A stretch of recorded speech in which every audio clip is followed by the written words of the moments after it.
Nangke doke helovingan jadi damlote nidungan lason lo makanghon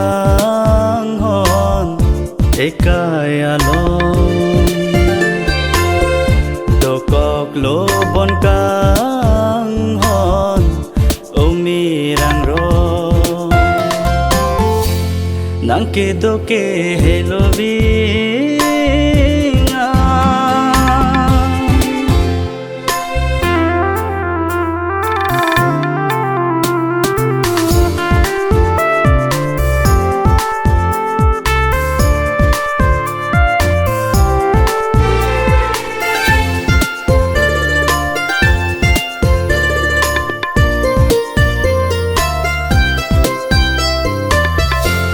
nang panjadi lote apor ke damantune meksole jang tame thek dam long nang raje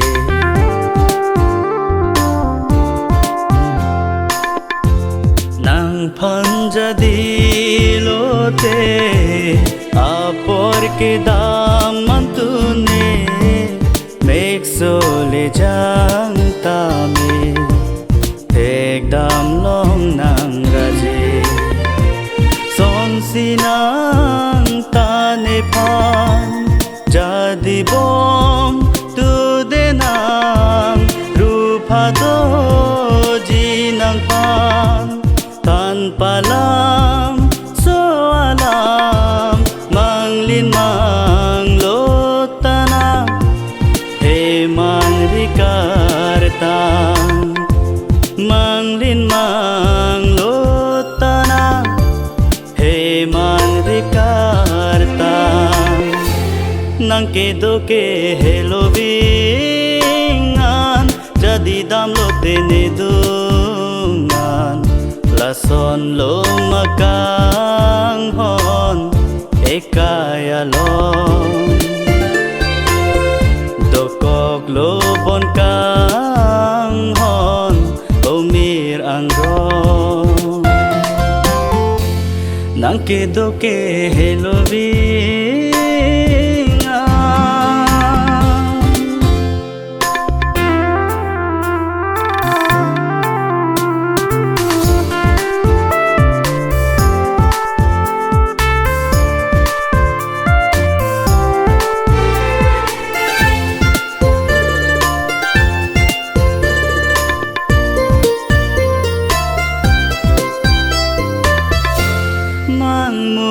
pir bialong kai ke kaha chealang thanji pune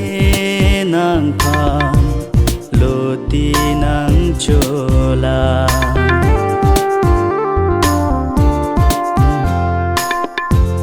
mangmuna pir bialong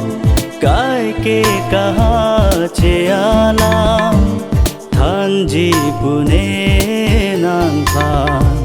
loti nang cholang kang ho nang tane phan thanji doa sona morani me leche tong thuna kang ho nang tane phan thanji doa sonang morani mele chetong tunang nangke doke helovingan jadi damlote nidungan lason lo makanghon ekayalon dokok lo bon kanghon umir angron nangke doke helovin